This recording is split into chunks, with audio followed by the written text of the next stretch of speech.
Test, test. How about that? Okay. All right, I'm going to turn them off now. All right, we'll turn the mics on. And very good evening. It's 7 o'clock.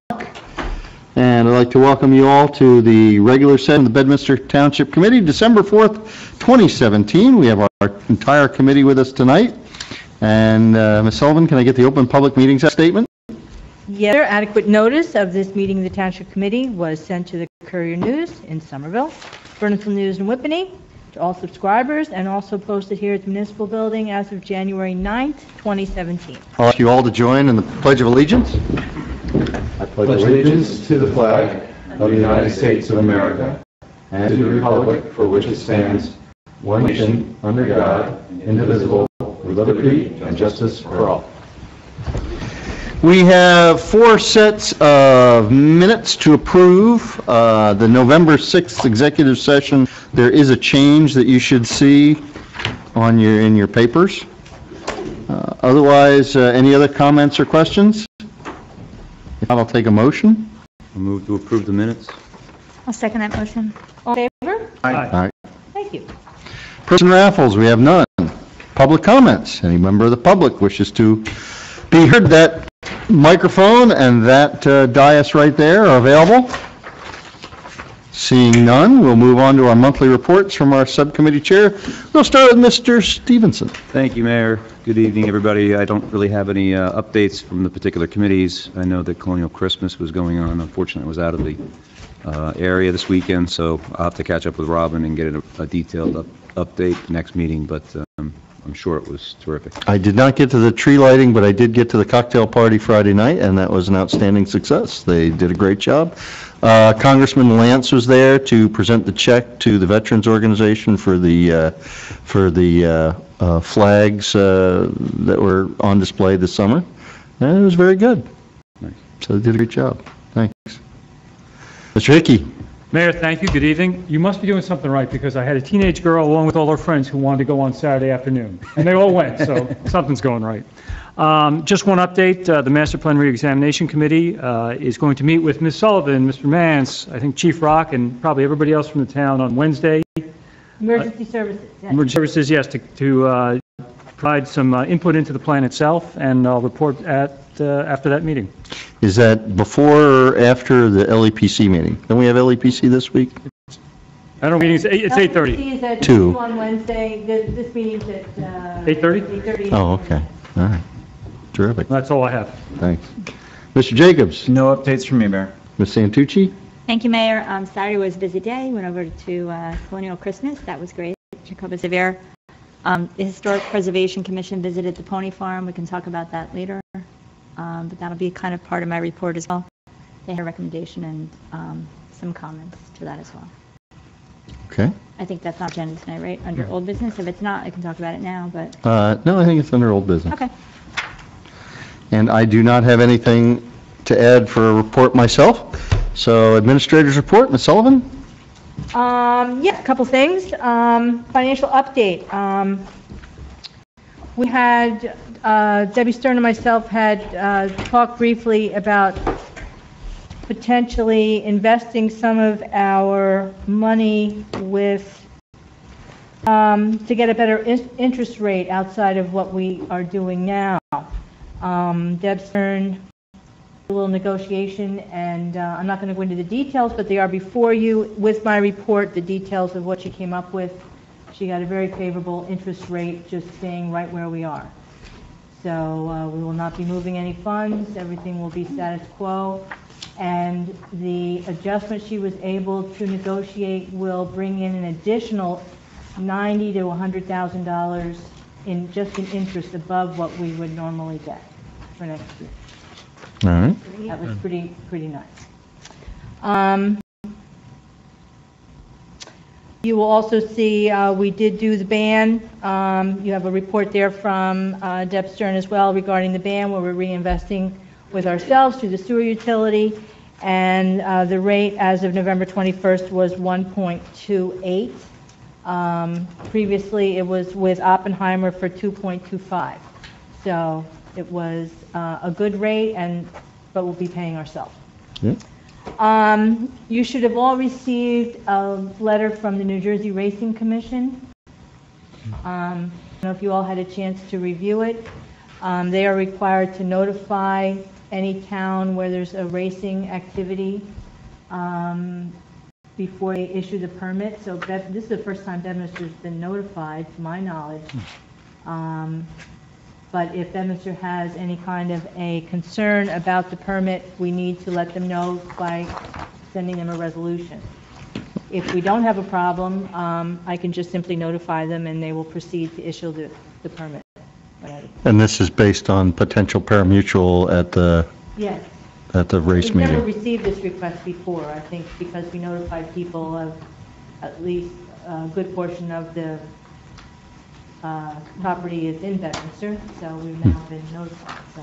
I reminded somebody of that last month, so maybe that's why. All right, great. Okay, so if you want to talk about that a little bit more. Well, I guess that's something we could bring up right now if you'd like. Does anybody have any concerns? I will tell you, I did get a little background from one of the principals that works the race meeting. There are some logistical issues, so they're not sure if even next year it might be a go. But I think they're trying to get their ducks in a row to see if it's possible. So I don't know if anybody has any opinions or concerns about the process. Not really. Okay. At this Then it point. sounds like we don't have to worry about a resolution. No, we don't have any issues and they can No. move forward. Yep. Okay, I did reach out to Bedminster School. I spoke with the business administrator about potentially having our reorg meeting on Friday, January 5th at Trump National. She was supportive and said that was fine with them. I asked if we were to choose Bedminster School as a potential venue, how might that go? What would be the plan? And she responded that they would just be providing the facility and the plan would still be up to us. Yeah. So Oh, that's fine. I leave that to you. I do have the date reserved at Trump, and I would need to notify them that it's a go, so we can move forward with the, if that's. Well, since we're discussing it now, I mean, we talked about it a little bit last meeting, and so I think alternative one is Trump on the 5th with a kind of an undetermined Plan B. Does anybody have any qualms with Plan A? None for me, Mayor. There you go. Well, then I think we're moving ahead. Okay, so then I'll move forward with Great. the routine plans as normal. Yep. You know, the price is the same, the setup would be the same. And we'd already kind of, and as we said the last time, we kind of vetted the other potentials, and they're not open, not available, and we really don't have many other choices, so. And doing it at the school, If we could rotate it, that would be a great idea. it would be, but they'd have to be open. So I think that's probably the big stumbling block. right. And lastly, we're going to have our annual holiday luncheon here on Thursday, December 14th at 12 noon. You're all invited, Mr. Bilardo, the professionals, the employees. The luncheon is paid for through monies we receive through the safety awards that are based on the employee good practices. Mhm. So it's a nice luncheon, you're all invited. Yeah. And, see, it's a nice time. And that's all I have. All right.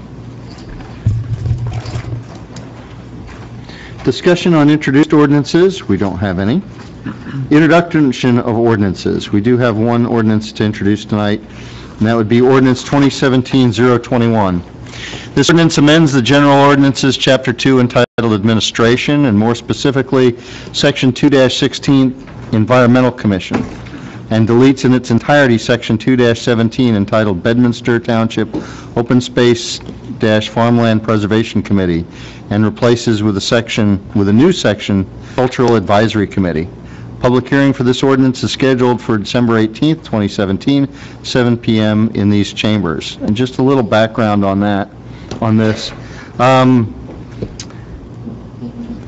The Open Space Farmland Preservation Committee has had a kind of a rocky history. The idea was to combine open space policies and farmland advisory, agricultural policies under one purview to give that organization, I guess, probably a lot to do, or a decent amount of stuff to do. The only problem is, under the guise of being an agricultural advisory committee, they needed to have a majority of folks as active farmers that live in the township. I will tell you, from my perspective, having tried to man that board, it's hard to find a group that can do that, a group that many people to participate in such a thing. So we would get the non-farmers on there, and we wouldn't get as many agricultural people. And then what would happen is you would have trouble getting quorums month by month to month. And when they wouldn't get a quorum, they wouldn't meet, or people would come out and they wouldn't have an official meeting. Anyway, it's very hard to continue motivation on a board like that. It's gone up and down with various leadership, but I think what we're considering here in going forward is to maybe have a smaller agricultural advisory committee, not something that's looking for 12 meetings a year, but maybe a couple meetings a year, maybe quarterly or semi-annually, that just focuses on agriculture. It could be made up of maybe 3 or so active farmers in town, and then a very vibrant and successful committee right now is Environmental Committee, and although you don't need to do it based upon current personnel, they seem to be functioning quite well, and probably the open space portion probably be handled by that outfit. I've already talked to Renee Moreski, who is the current chair and is likely to be the chair going into next year, and she was very eager to take on that challenge and thought that that was something environmentals could certainly handle. So that's the impetus behind it. We can have a public hearing in 2 weeks if this is something we want to do. So if anybody has any other comments or questions, I'll take a motion to introduce. The other comment is that the ag grants that we've been pursuing, it actually formally requires an agricultural advisory commission. So to the extent that it is a name change, it is a name change consistent with the statute that gets us money. So would this be formation of a complete new board, totally named from start? Yeah. Yes. So admin its own separate committee, and open space goes under environmental. Right. So resources from open space follow into environmental, or how's that handled? I'm just thinking in terms of experience that some of them have gathered to be able to plug in environmental. Right now, there's only 2 active members on the Open Space Farmland Advisory that have not resigned, and I can think of at least one of them moving towards the the Environmental Commission, and probably the other one might be good to plug into the new agricultural group if she so desires to continue. So I know she's an active farmer, and we'll be talking to her soon. So that's the theory. If there's no other questions, I'll take a motion to introduce. I'd like the motion to introduce. Second. All in favor? Aye. Thank you. Public hearing on ordinances. Oops, I don't think we have any. But we do have 2 resolutions on our consent agenda.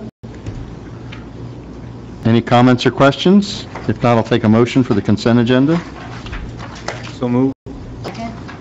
Is there a roll call vote? Mr. Stevenson? Aye. Mr. Hickey? Aye. Mr. Jacobs? Aye. Ms. Santucci? Aye. Mayor Parker? Aye.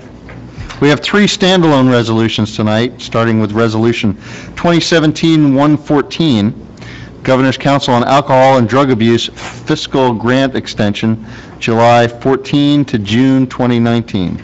So did this end in 14, or is this ending now that's extending This to? is the extension. It's Started- it's usually a 5-year period. This is the Municipal Alliance grant. Okay. Any comments or questions? I'll take a motion. So moved. Second. Again, roll call vote. Mr. Stevenson? Aye. Mr. Hickey? Aye. Mr. Jacobs? Aye. Ms. Santucci? Aye. Mayor Parker? Aye. Resolution 2017-115, drive sober or get pulled over, statewide year-end holiday crackdown. And this will dovetail, I guess, into 116. Any comments or questions? I'll take a motion. So moved. Looking for second? Second. Again, because it's a grant money, it's a roll call vote. Mr. Stevenson? Aye. Mr. Hickey? Aye. Mr. Jacobs? Aye. Ms. Santucci? Aye. Mayor Parker? Aye. And finally, Resolution 2017-116, authorizing the insertion of a special item of revenue and an appropriation for an equal amount in the 2017 budget for the Drive Sober or Get Pulled Over 2017 year-end holiday crackdown. Now, Chief, you realize we're having to reform our court all for these things, so, you know, this is not without any expense on our part, but we are always happy that you're cracking down on people that are a danger on the road. I guess that keeps on giving. That's right. How much was the grant? I don't remember. I think it was almost 100 hours, so Okay. 6,000. Can I get a motion? So moved. Second. Again, roll call vote. Mr. Stevenson? Aye. Mr. Hickey? Aye. Mr. Jacobs? Aye. Ms. Santucci? Aye. Mayor Parker? Aye. Can I get a motion to approve the bill list pending the approval of individual invoices? So moved. Can I get a second? Second. Again, roll call vote. Mr. Stevenson? Aye. Mr. Hickey? Aye. Mr. Jacobs? Aye. Ms. Santucci? Aye. Mayor Parker? Aye. Same. Discussion items. Is there anything that we wish to bring forward as a discussion item that's not already on new or old business? All right, we will move to new business, and we have Mr. Anderson here to want to talk to us about our fire prevention ordinance. So, Tom, if you want to come forward, I don't know, you can stand there or sit at the table. All right. Too many questions. That's okay.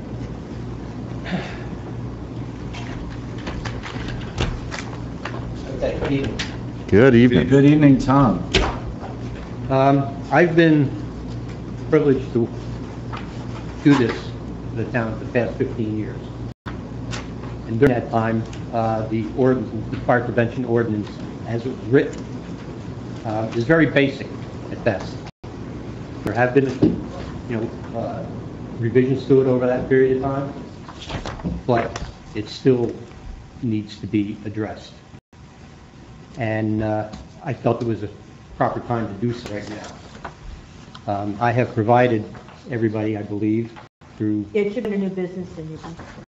Judy's technical knowledge, copy of the proposed ordinance in its completion. Basically, it better addresses specifics. The old ordinance, as it sat, it's cloudy at times. There are certain issues as far as business registrations, fire safety permits. That's the basic thing. Just the old ordinance wasn't anywhere near what other communities have. I say this from experience because I was the fire official in Burnsville. I took over there for the previous fire official. Their ordinance was basically in place when I got there, and it was fine. We made some revisions to kind of clear up any questions that may have been asked by residents, by the council, whoever. So I, along with Steve Dill, my inspector, we sat down and we kind of came up with what you see before you, using that as a base.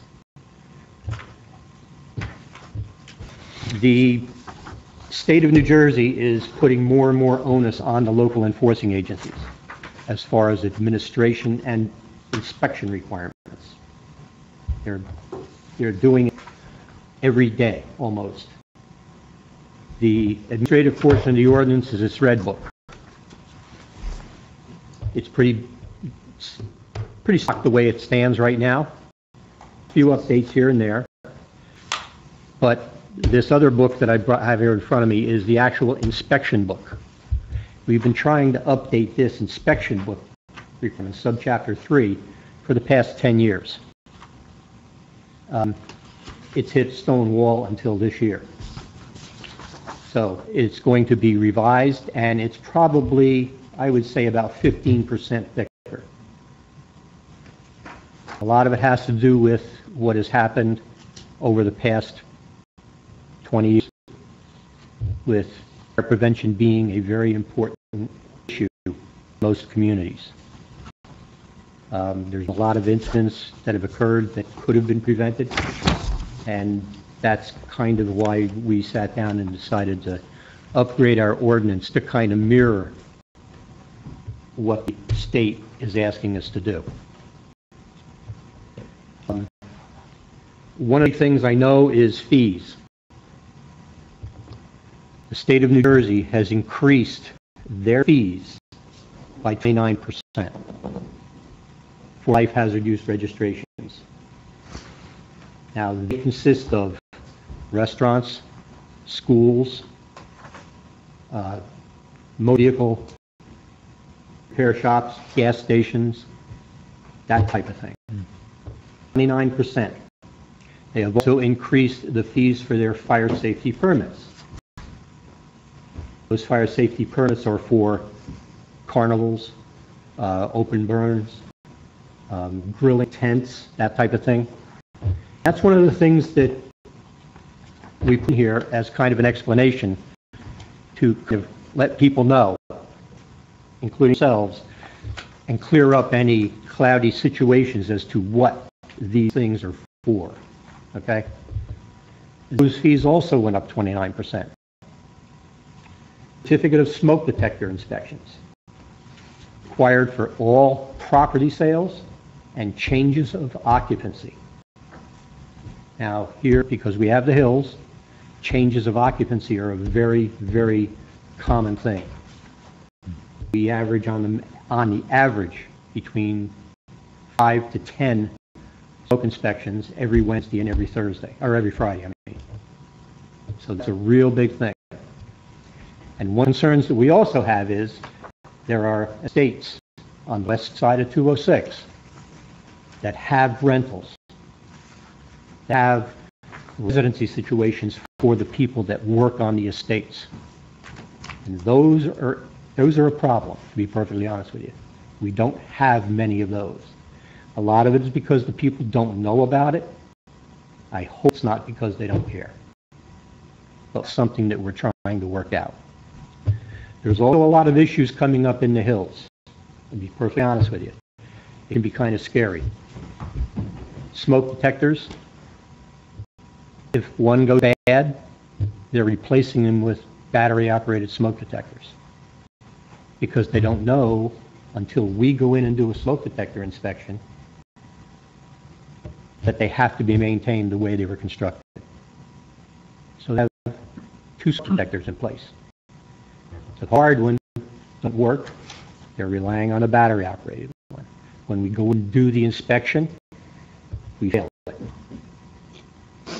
Now, the state has required us to maintain the length of service for these smoke detectors and carbon monoxide detectors. Smoke detectors have to be changed every 10 years, maximum. Carbon monoxide every 7 years. And herein lies the problem with the rental situation. Like I said, because we don't get in there, we have no jurisdiction to go into these places to make sure they're being maintained properly until they sell or until they change occupant.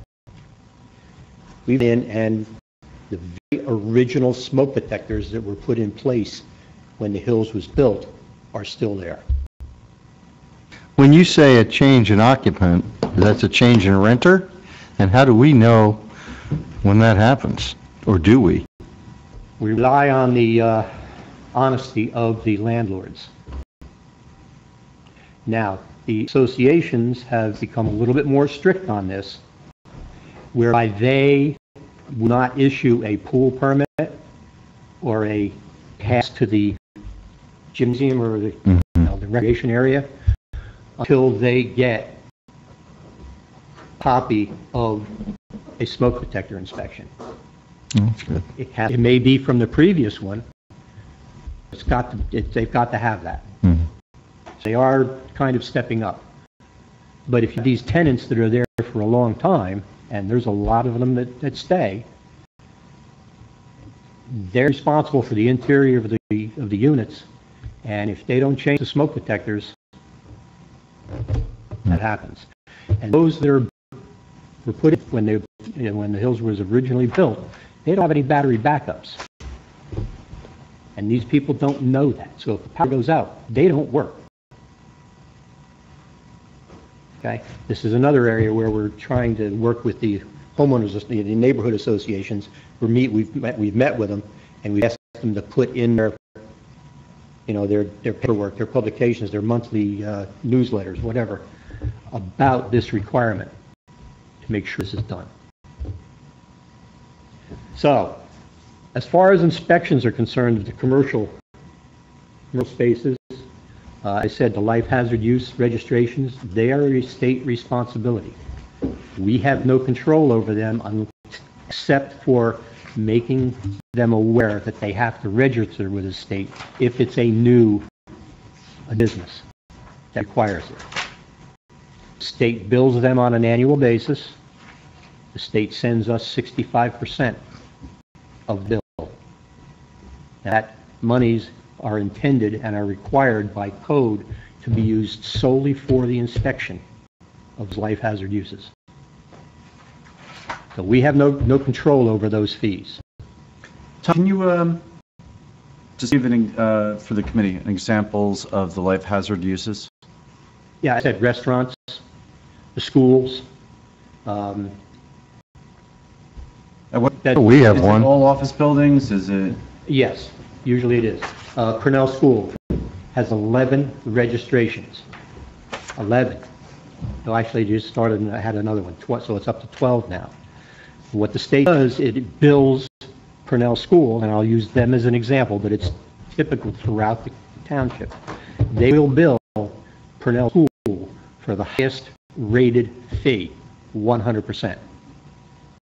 Your 11 registrations are billed at 50% of their fee designation. That's how the state works. Yet we still get 65% of that total bill.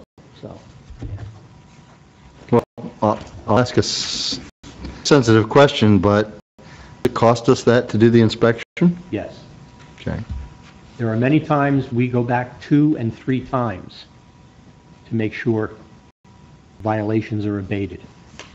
Not everywhere, but there are those businesses and facilities that do take their time to do that. Now, after a certain period of time, we have the availability of issuing a notice of continuing violation order to pay a penalty. And that penalty can be up to $5,000 per violation, according to code. Doesn't mean we do that. We have the ability to say, okay, it's going to be $150 or whatever the case may be. But it does give us that flexibility. Okay? Let me just jump in. What we've been provided here, the Chapter 10 fire prevention, is this from scratch, or is this working off of the existing? Like, how do we decipher here what's new and what's? I have here a copy of the existing one for you, if you'd like to. I mean, this is only a presentation now. It's for review and consideration. So. And Doug, just to give some background, last week, Judy, Tom, and I met. Tom had an earlier draft of the fire prevention ordinance, and we just discussed the workings, Tom's thoughts on making the changes from the prior version that Paul Bell had worked up years ago, and bringing the ordinance closer in line with some of the state requirements. I had a couple of questions and suggestions for Tom, and rather than move forward with the introduction of an ordinance, that perhaps the best thing would be to Tom to come here, give an explanation of his changes, give the committee opportunity to bounce some questions off of Tom, Tom to bounce questions off of us, And, maybe the takeaway is we give them direction to play around with this and come back in early 2018 with a new ordinance. I mean, the way I'm seeing here, I'm in 10.1.4, the registration requirements. So you've got to carve out for life hazard uses, but then subpart B says every other business that's not a life hazard use is going to also have register and pay these fees. Right, they are the local registrations. That's the non-life. I'm sorry? They are considered non-life Right. registration. But all businesses in town are going to register and pay That's them. correct. And then I see later on, and I'm just scanning this, picking this stuff up, you've got a provision, or you're proposing a provision where anyone who has a alarm system to maintain an outside key box that gets access into the house, even in a residential situation? It's a requirement of the New Jersey Uniform Fire. Not for residents, though. Yeah, it says residential. Oh, for residents? So if I were to have an central alarm, and I now have to install an outside box that contains keys to my house to get into my house. That's correct. And that box is only accessible by the fire and the fire official. Well, who's to say that? You're going to tell me where to put it. Now I'm going to have a box outside of my house with keys to my house. And I understand that it's there for the fire department, Right. but now that it's public information and that anyone who has an alarm now has keys that can get into their house that are right in a box. No, the town has a key that fits solely that box, and it is only accessible by contact with the communication center of Somerset County to activate that key to get into that box. And who pays for the box? The resident or business. Do you know how much the box is? There are various sizes. They run from $100 to $255, depending on the size you need. This is typical. It's not us. It is a state requirement.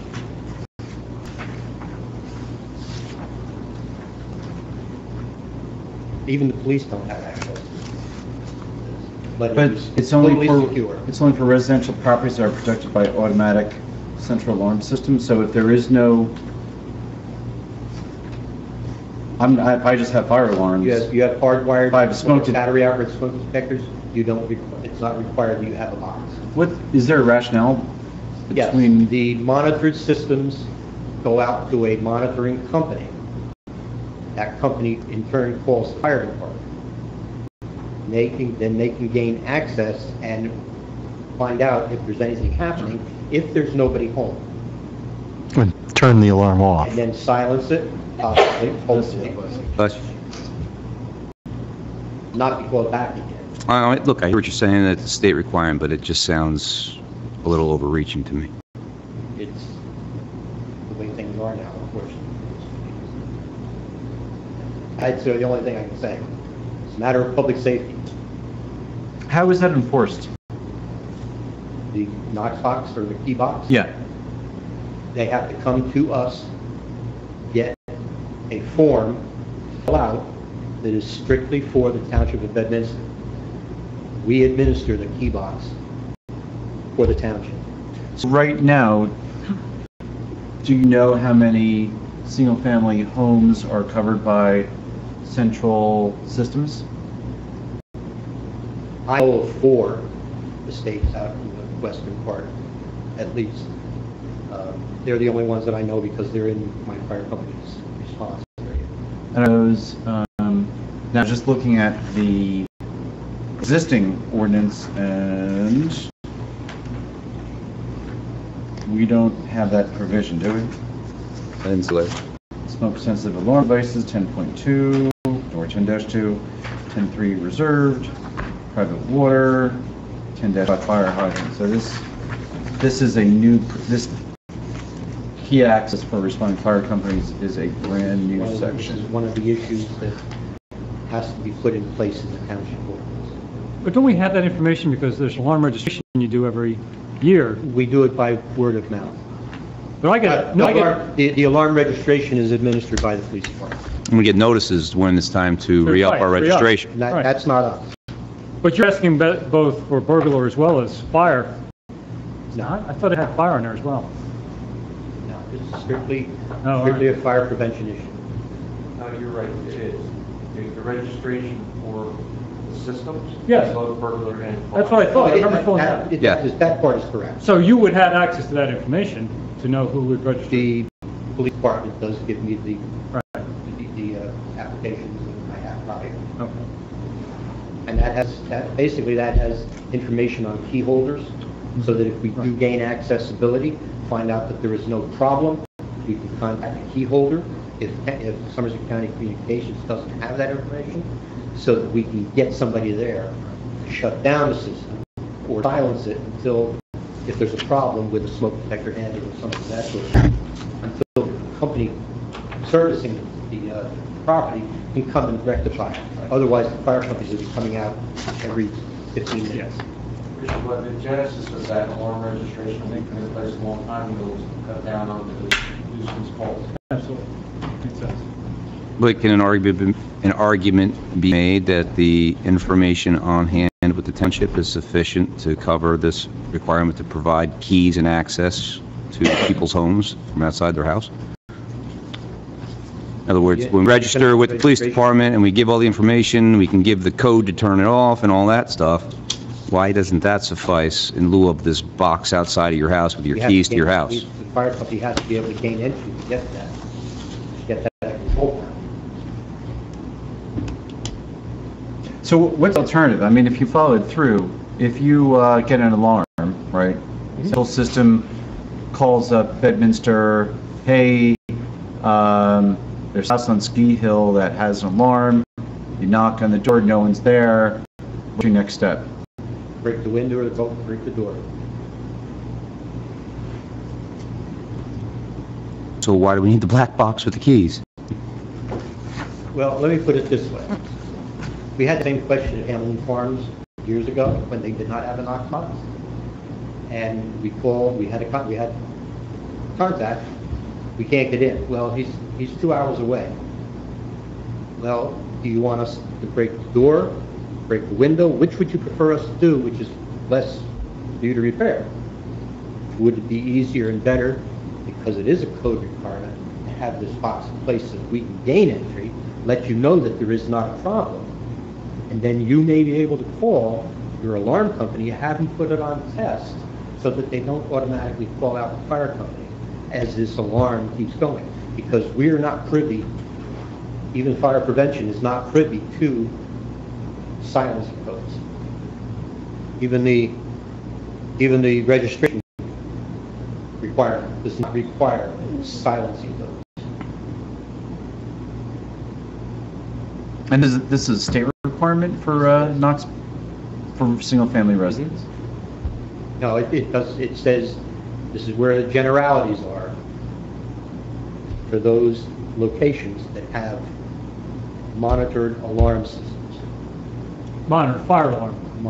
Over here, yes, monitored Yeah, yeah. fire. Yes. John, have you, I haven't even looked at this. okay. You aware of this issue for, No, the first time I even saw this ordinance was last Friday when it was included with the agenda. So I haven't. but in your other towns, you haven't, It hasn't arisen, so. I mean, if I was furnished with the administrative code or whatever regulation it was, I could answer Mr. Stevenson's questions, but I haven't been involved in this. Well, and this is something we're probably going to start tackling in 18, so I think it's good that we have Tom here to present it to us and ask him some right, questions. so one of the purposes of, why I wanted Tom to come in so we can talk about this, and look at this, and if there's a reference that you can give John to that requirement, and I think I'm about to give you that reference right now.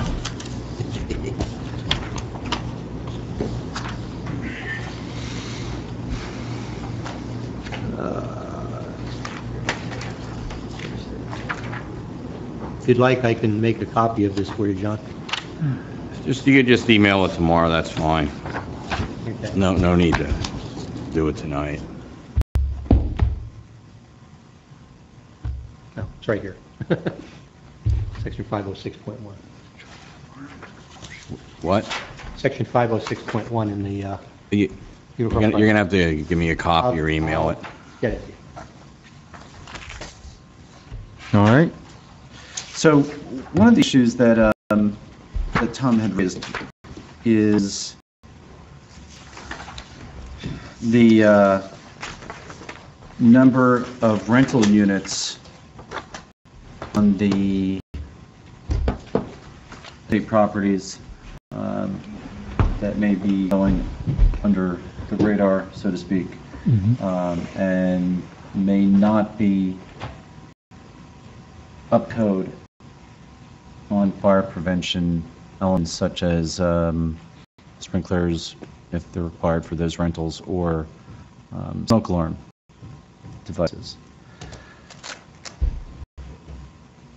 How do we, between Tom's office and the Township Committee, how do we get the word out to those owners and those properties, those inspected? How do you often do inspections out there of those types of properties? We have done, yes, they're on a regular basis. I mean, you know, there are smaller homes out there that sell. Very few rentals, though, outside west of 206. All the rentals are in town, up on Main Street, and down in the hills. So the rentals for those properties would be carriage houses, for examples, but would also be for Apartments above horse farms. exactly for people who work or the farm hands that live on the And property. how do we know about those? I mean, I got to believe that it runs the gamut from, you know, maybe somebody does rent that apartment in the stable to farmhand, part of your pay, hey, and I'm going to give It's you... actually a state statute. But is there- Judy will tell you, it's the Landlord Registration Act. So whenever a landlord rents any type of tenancy to a tenant, there's certain requirements that they have to file with clerk. So, for example, you know, if there's an emergency, who do you call? Fuel, heating. A lot of people that rent on a regular basis, I would imagine, know of that requirement and do it. However, an isolated landlord might not necessarily know that there's a requirement to file that form, and Judy could probably tell you how many do and how many don't. Actually, the Hills is very responsive, but as They are. Tom says, a lot of the estates, you know, we have. I would think you know a lot about those that do, but my wonder is, how many of those that don't do we really know about? You know, stretching from, you know, my mother-in-law lives there, or my brother-in-law lives there, to somebody that's got a contract with me to do work or whatever. And I guess that, to me, that's the one I'm not Sometimes, sure. You know, rent out the cottage, and some of them it's people that work on the estate, so. But we have very limited records on most of the estates. Yeah. And being that I am a member of Pottersville, there are a number of the estates out in our coverage area that we go to, and I have made them aware when I've seen them that you have to register these and you have to get them inspected if your tenant or the person that works for you changes. Right. But that's as far as I can go. I mean, unless I see them in the paper, you know, and know that we've never been there, you know, it's, the other thing we've got to think about too is this A and B situation, I was just going to ask that, yeah. okay?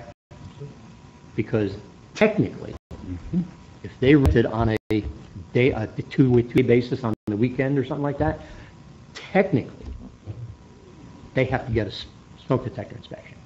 So At the least. we did discuss that, and if you look at the first line of 10-3, A, prior to the sale or lease of any residential structure, and we had discussed about, you know, the changes in occupancy. You know, you don't want to go crazy, right? Someone rents for a week. How does it work? How would it work? Maybe not in our community, but, well, geez, eventually, perhaps we'll see that one property turn into executive suites, which is more like a hospitality, more like a hotel. I mean, that's the, you know, the nightly rental is the extreme end, as opposed to the yearly or multi-yearly rental. Clearly, a hotel doesn't get its inspection done before they rent the room every night, but is there, And also, if you live down at the Jersey Shore and you do a weekly rental or a monthly rental on a shore house, what typically do they do? Aren't the inspections good for 6-month period? We have started a 6-month period inspection for executive rentals. We have one business in the hills that has 6 locations that they bring in corporate executives and training personnel and everything on a weekly basis or on a monthly basis. And it's worked out very well so far. But they are the responsible party for making sure. I mean, we kind of keep track, but they're the responsible party to make sure that those inspections are done religiously on a 6-month period. Now, we may do it a little bit differently, starting in, as soon as we can, do it in January and do it in July. And call and say, okay, it's due. We're ready to go. Let's schedule them. So we could make them do it. Now, I'd work with people. Is there a rationale behind 6 months, like the life of a smoke detector battery or something like that, or is it something? Yes, there is, but a smoke detector certification, whether it be for a sale or for a rental occupancy change, is good for 6 months. Okay. So that's just the standard convention. It's a standard thing. So, like I said, I'd rather work with the people than to be hard-lined about a lot of things. John, do you have anybody that is monitoring Airbnb listings in town and making a roster of homes that are? Yes, we work very closely with Jeff Price, the zoning officer. I get emails from people, and I email him, and I copy Judy, so her email list is getting increasingly long, letting them know where people have concerns that they see the people on a weekly basis or a daily basis, whatever the case may be. So Jeff and I have, and Steve Dill. Steve is he's a very good inspector for us. We are very proactive about working together with Jeff and the construction people too, to do the same thing. There's issues in the hills, to be quite honest with you, where we're finding things that let's say structurally not sound, and we make the construction department aware of it, and they then can go in and look at things. And bottom line is, I hate to be pointed about this, but we don't want a situation here. We just don't want it. Yeah. So. Tom, I think we're really glad you're on the case, and and you're looking at this and trying to get this tightened up. Well, anything I can do. I've lived here for 67 years, and I don't want Bedminster to change. So what should our next steps be? So, I mean, Doug had obviously the questions on the key access, the Knox box. The issue about prior to the sale or lease of any residential structure, if that's overbroad, if it's capturing too much of weekly Airbnb rentals, is it not enough? Is there another term that is more appropriate to address the concern? And it is 10-3. 10-3 is not necessarily uniform fire code, is it? Yes. Oh, that is? Yes. Oh. Well, not all of it, okay? Uniform Fire Code essentially addresses the prior to sale or lease of any residential structure, okay? Then it addresses the fee schedule. So prior to the sale or lease of any residential structure, right now the Uniform Fire Code hasn't caught up with the Airbnb type of weekly, monthly rentals that may be intermittent or maybe more than intermittent. It just, what it says here is exactly how it's stated in the Uniform Fire Code, change of occupancy. Okay. Just for clarification, how many lockbox arrangements do we currently have registered with the town, or how many are we aware of? I'd say it's at least 100, John, somewhere around there, 100, 125. Okay.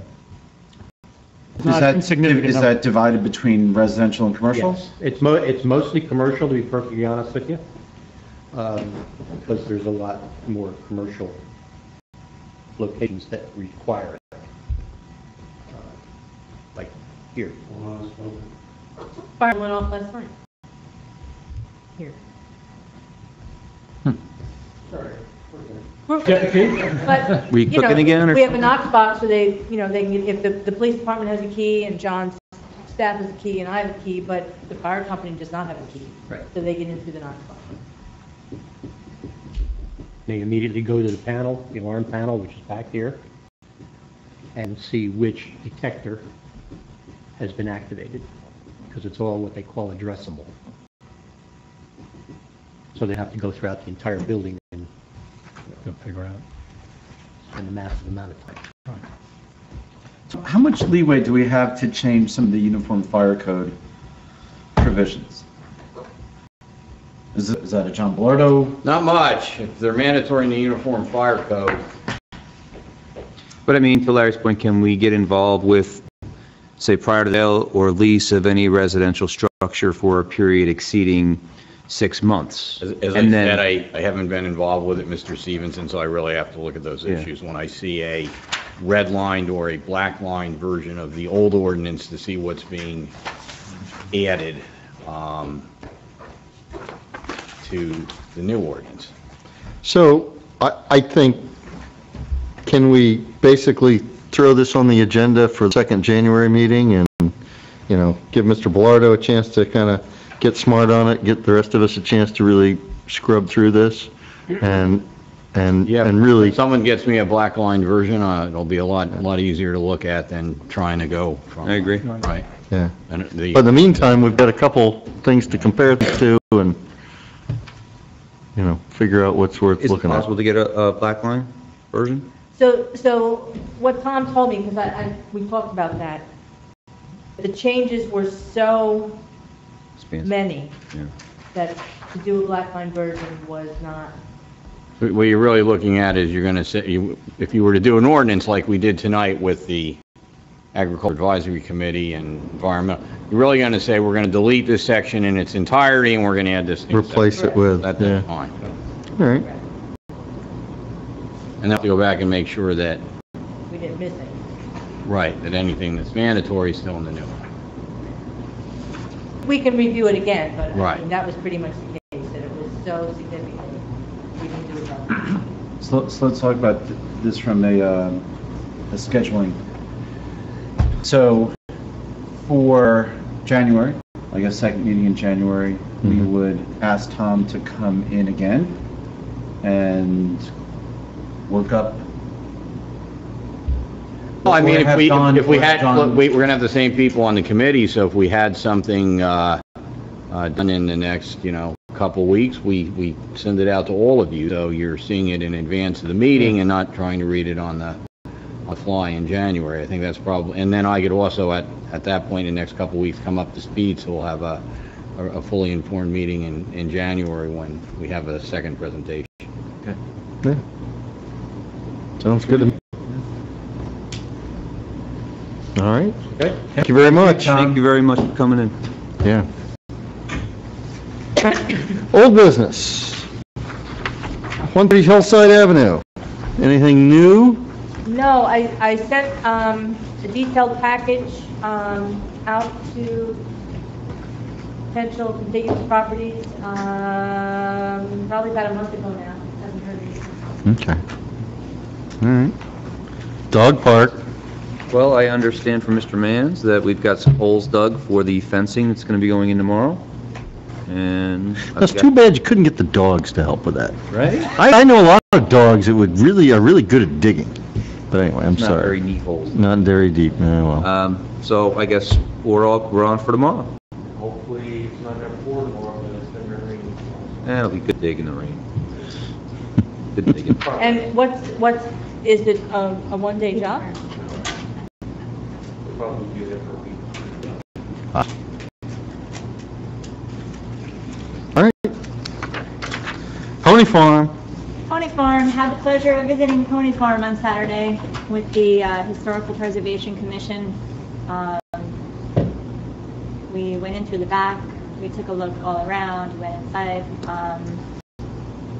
The floors are solid. You had asked me, Mayor, is there plumbing? I don't know if there's plumbing. I know there's a few bathrooms. The floors are in great condition. It looks like it's in okay shape, but I personally, and nobody with me, would have the expertise to say that. A lot of good ideas came from the meeting. Wendy went, and Pam, and VJ, Dr. Nace. Great ideas in the future, but we don't really know what we're dealing with repair-wise. So the consensus of the committee was to get someone in there. I know we talked about last time, not an expert, but really to have it inspected, maybe the inspector who inspected it 4 years ago and provided us with a report, or either at least update the report. I don't know what the expense of it is, but until we do that, we're not going to know what we're dealing with.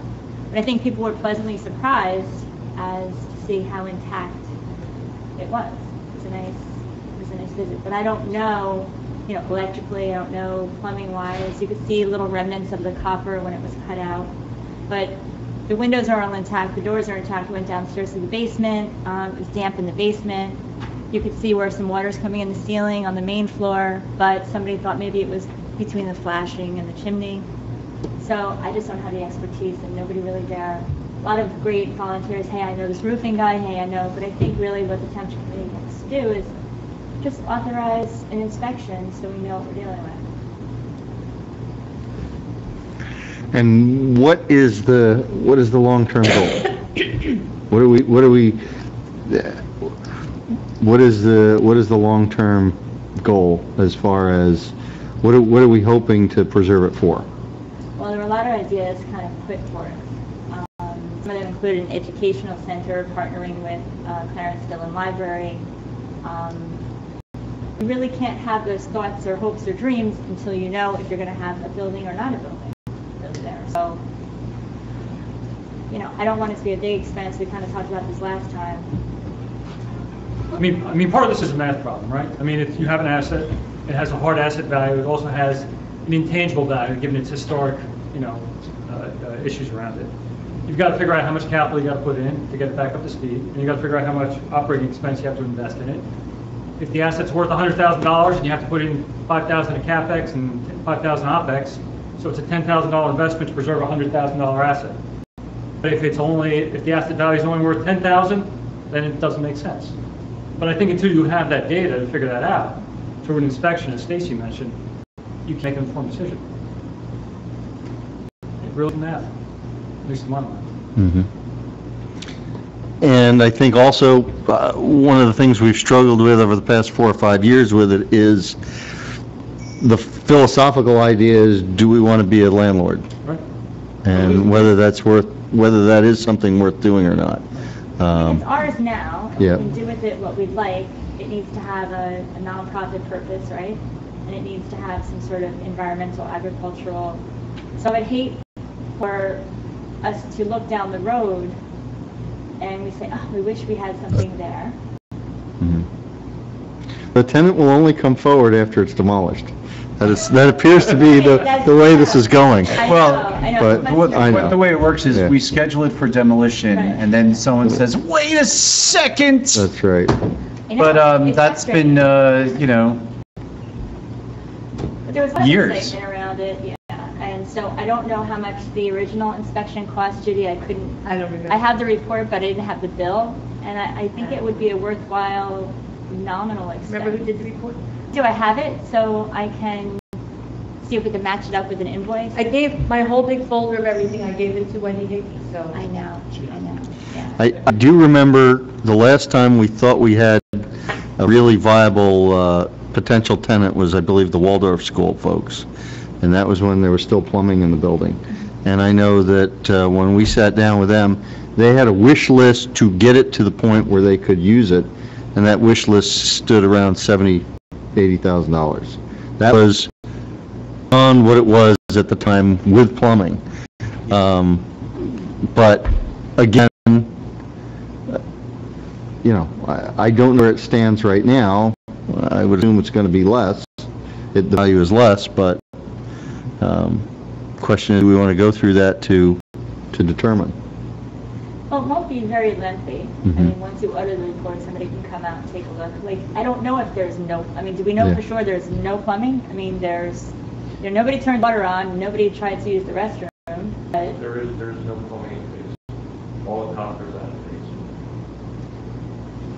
phase. so, Yeah. I mean, somebody go through for a couple hours and put the tick list together, here's what it would take, Yeah. right? we'll be able to make that decision with some numbers in front of us. I feel kind of silly making a decision without anything. Well, I'll come back to what Steve was saying. We're gonna spend money to figure out how much it would cost to fix it for something that doesn't, And maybe that is not around. We've been talking about this for 3, 4, Well, it was preserved in years? 2013, so, yeah, it's been there since then, but We're working on the third year.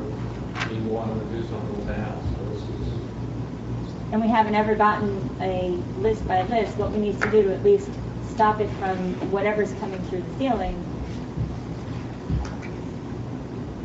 the problem we've always had is we've never had a viable candidate owning the building for getting into the building again. But it's our asset, we should at Right, least you do have maintain it. You know, like the side of the building needs to be power washed badly, it looks really bad from one side. I mean, at least we have to maintain what we have, you know, so at least if we do need to do something with it, whether it's for a tenant or whether it's for us, I don't think we should make a big expenditure. I don't know how much an inspection costs.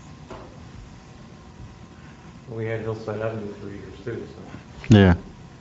that's sad. John, how much you figure a inspection would cost us? I don't know, I mean, we're looking to get a contractor in there and give an idea of what the cost is to get that up.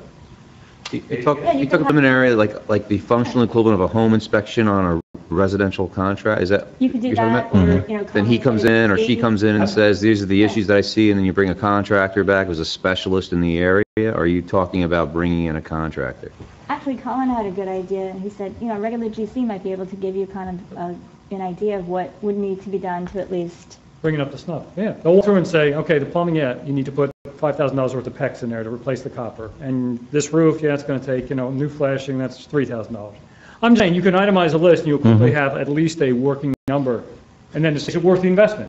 The home inspector, you know, is going to go through and hit the sills and make sure there's no rot, and he's going to check all those big ticket items. I think you're going to get a more comprehensive, you know, report from who's trained to go around and hit all the various issues in the house. Then you go to your problem areas, and then you bring in the pros to tell you what that's going to cost. Because at the first inspection, you're talking about $500 to $750. And that's what you typically would in a residential sale, no? Well, yeah, I think more we're cost effective to do it that way. You know. We have the subject matter expertise. I mean, John, could you walk through and go, here's the short list, you know, in reality? We've kind of been asking for that for a while. So, And we could just price out, I mean, and you can ballpark some of these things. You bring a GC in for an hour, and they'll say, here you go. Here's the number you're looking at. Bigger than a bread box, or no, it's not that bad. John, didn't to some extent, so the school walked through Waldorf, and then we had Purnell look at it. I forget if they threw a number out there, if they ever got to that point. We did have, what was the other one? Project Earth? Yeah, something from records or something, isn't it? And, well, no, this was, it was a nonprofit, and they, I Yes. thought that they brought in a professional to look at it. Right. That was yeah, most recent. It's ours. We should have somebody, you know, on our behalf Right. take a look at it. I don't disagree with trying to fix the place up if we had a viable interest in it. And unfortunately, we have never had that viable interest. And the way the lease was always written was, it was our asset to fix at one point in time.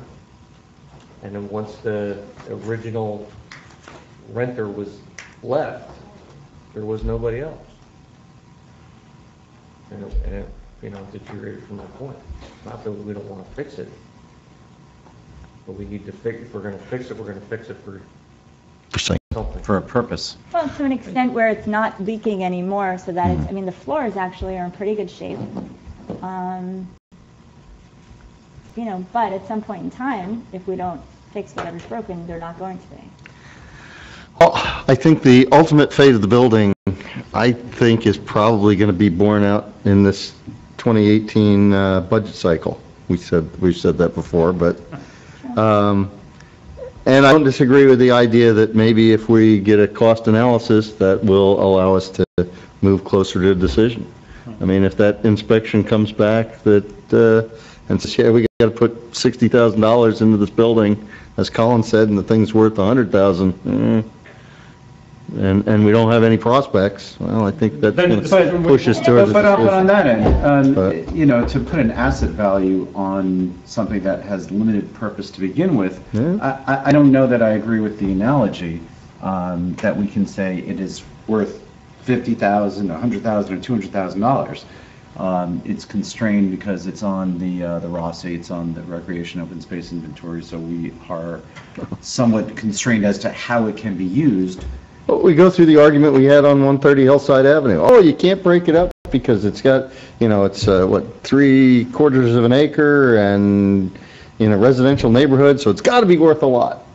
But then when you get down to looking what 130 Hillside Avenue is or was, It's not, it's not quite worth not much. Right. what the original argument was. Because you can't put a house in a normal position. You got to put it side. I don't want to get into Hillside Avenue, but it ended up not being worth what a blank sheet of paper, X amount of acreage in Bedminster would be.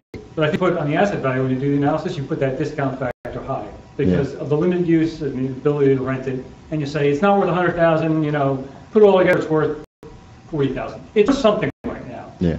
Probably not a lot, but it's worth something. And then you say, do you put an investment into that to maintain that asset value, or do you say, you know what, it's just not worth it. It's good money after bad.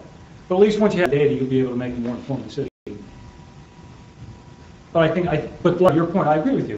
Those factors will limit the asset value. And we can hit it as hard as we want. It might end up being worth more to us than somebody who comes in and leases it from us. We don't know. But until you, if we get the name of the gentleman who did their inspection, I can get that and see, at least he'd be a little familiar with the property. I said, I could see having an inspection with a price capped at maybe $1,500 worth of inspection, see what kind of list we have. And I personally, I'm leaning towards, I think that list is going to come back and tell us that, big expense, but maybe not. But I don't necessarily see that it's a terrible harm to find out. Could we start, John, with you just doing a walkthrough and saying, I'll be more than happy to walk through with any one of you. We can take a look at it and kind of put some numbers together. yeah, And I'll send the name of the inspector over to Judy as well. So we'll just get a quote from him to kind of marry that together. All right. All right. I think at this point, the pony farm would have graduated into a horse farm. Ponies age eventually. These are not young horses. Well, Your it's on the side. daughters will tell you that. I know. Which brings us to our second and final round of public comments. Any member of the public can come forward at this time for a second round of comment. Seeing none, we'll move to Township Committee comments. We do have a short we have an executive session. We'll start Township Committee comments, Mr. Stevenson. Thank you, Mayor. No comments? Mr. Hickey? thank you, Mayor. Mr. Anderson reminded me of something. It's Christmas time. People are putting up trees. Fire extinguishers are important. I don't know if everybody's aware, but KIDA is recalling a lot of fire extinguishers. They have a website. I went through my own. You put the serial number in. In my case, 3 of my 5 were bad. They will replace them free of charge. So I encourage everybody to type in the numbers. It took me about 3 minutes, and you'll get brand new fire extinguishers. It's worth it because you don't want to grab one trying to put out a fire and it doesn't work. You have 5 fire extinguishers in there? Correct. Can I have one? Hold on. Just me. That was like what I got out of I that. probably have 10 in my house, but my house burned down once, so. Who do you actually call if you wanted those installed? Is that an electrician? I mean, who do you who do you call to do something like that? What do you mean install, like, To install fire extinguishers in your house? you just There- throw them on the wall? Man, How do you have? zero. John, I can come over to your house and do that. I don't think I have a fire extinguisher in my house. That's Now, why I what to just, get you for Christmas? that's why this was very informative tonight. I was Great. writing, I've been making sure my carbon monoxide detectors are up to speed, and I've got the new fire detectors. They're not battery. The person that put them in said you just put them in, you don't have to change batteries anymore. But what I hear is those are only good for a certain number of 10 years. You're in yours. years, and then you have to. And then at 2 in the morning, they chime. John, that was in the fine print of your contract. So I've got a lot of, this was a very informative session. I got to go home and do some homework. Sean, the question that you need to ask Stacy is how many fire trucks does she have? Oh, You'll have it. 2? I think just one. Just, Just one. Unless someone snuck the one in when I wasn't looking. you know, not young. Mr. Jacobs, Don't encourage them. No comments, Mayor. Ms. Santucci. I don't either. We will, can I get a motion to go into executive session? So moved. Second. All in favor? Aye. All right.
It's 9:44 and we're out of executive session. Can I get a motion to adjourn?